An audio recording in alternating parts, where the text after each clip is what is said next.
A huge warm welcome to Art Gallery Explorer, the vlog that takes you inside exhibitions and art galleries across London, the southeast of England and beyond.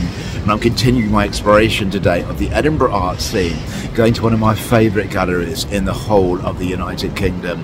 You can see behind me the Market Street entrance to Edinburgh Waverley Station. And when you come out of Edinburgh Waverley Station, literally just next door, the Fruitmarket Gallery, which is extended to include a new warehouse space as well.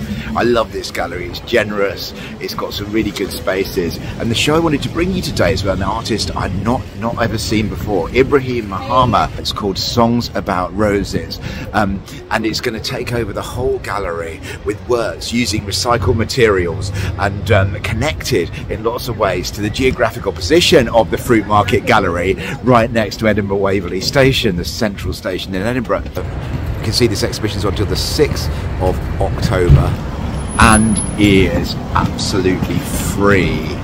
So come and join me as we head inside and explore some work by Ibrahim Mahama, Songs About Roses. Ibrahim Mahama has used many different everyday materials, from shoeboxes to sacks, to create his work. But in this Songs About Roses, he is using the proximity to Edinburgh train station to explore his use of locomotives, tracks, documentation, literally the Ghanaian railway system. And in My Dear Comfort, which you can see here, we see charcoal images of men bringing railway tracks to the site of the Red Clay Studios, part of Mahama's studio complex.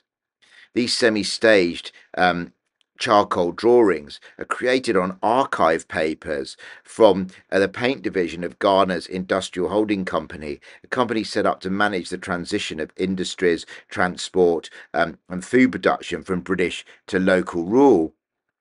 The large-scale piece Ghana Man see groups of people pulling along German-built Henschel trains.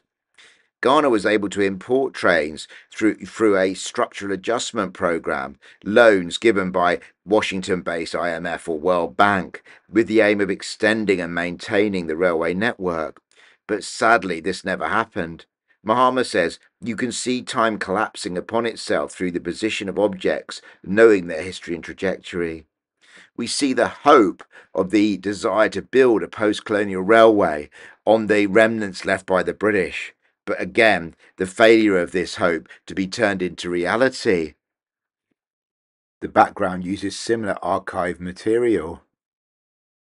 Work with the local community is really an important part of Mahama's practice, and indeed he's used proceeds from sales of his artwork in Europe and America to create 3 institutions, including the Savannah Centre for Contemporary Art, the Red Clay Studio Complex, and an educational institution based in an old grain silo in a city in northern Ghana. He's become very interested in collecting remnants of Ghana's railway from the Sekondi locomotive shed in southwest Ghana and used the trains and the locomotives in many different ways. The 10 photographs of women's arms show the tattooed arms of women who have worked for Mahama as studio assistants. And I found this really interesting because these tattoos refer to a common practice amongst migrant workers in Ghana who moved from their hometowns and villages in the north of the country to the more prosperous coastal area. And often they would have tattooed on them names, family names, and place of origin in case they suffered an industrial accident, so they weren't able to be identified. And apparently the process of tattooing is incredibly painful. There's a really interesting film exploring further Mahama's practice. My favourite work are these 5, which you'll see in a bit more detail in a minute.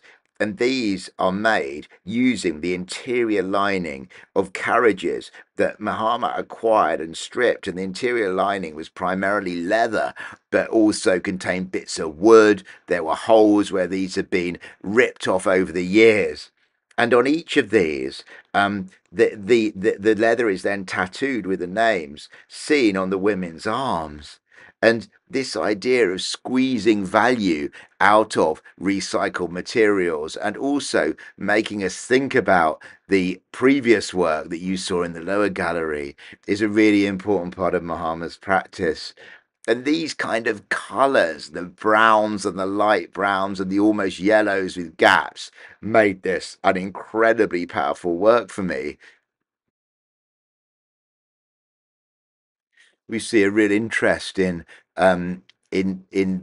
Mahama's work in looking backwards and forwards and trying to understand the history of both colonial and post-colonial Ghana in an attempt to not repeat the mistakes of the past, to learn from this history and to develop an understanding of it. We see that in these works, which show both railway tracks and building. In 24 Tons of Silence, we see a combination of Mahama's interest, current interests as an artist.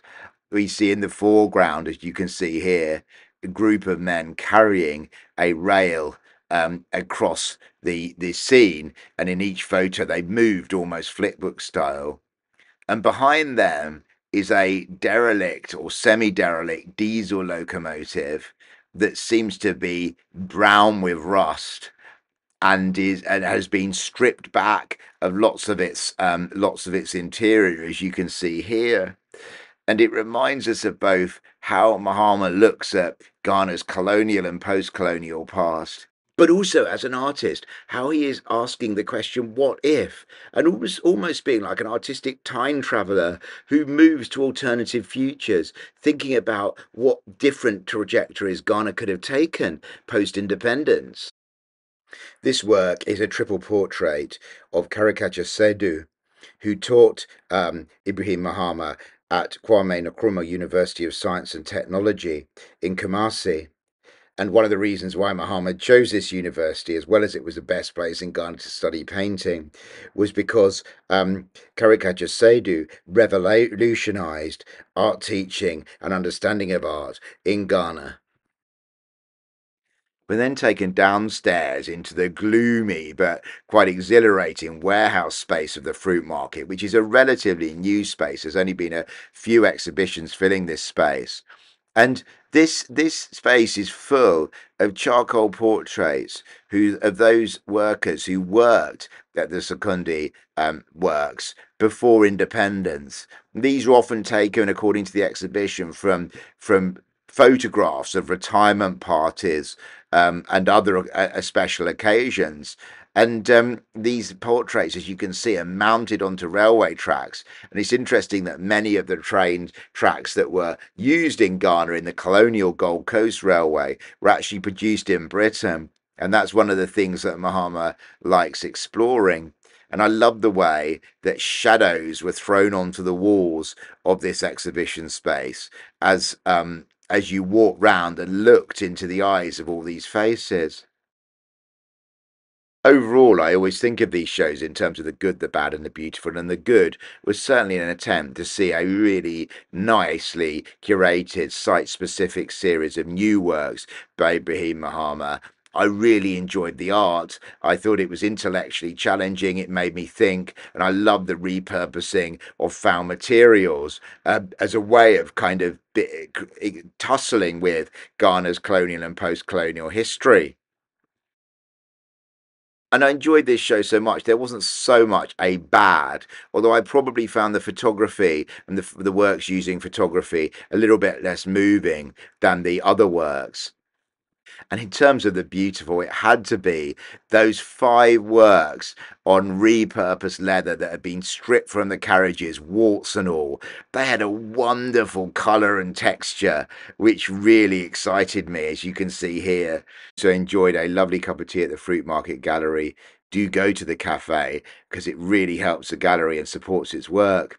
This show's on until the 6th of October. It's recommended. And if you enjoyed this, do check out my review of Alanatsoy's show at the Talbot Rice Gallery, another West African great currently showing in Edinburgh.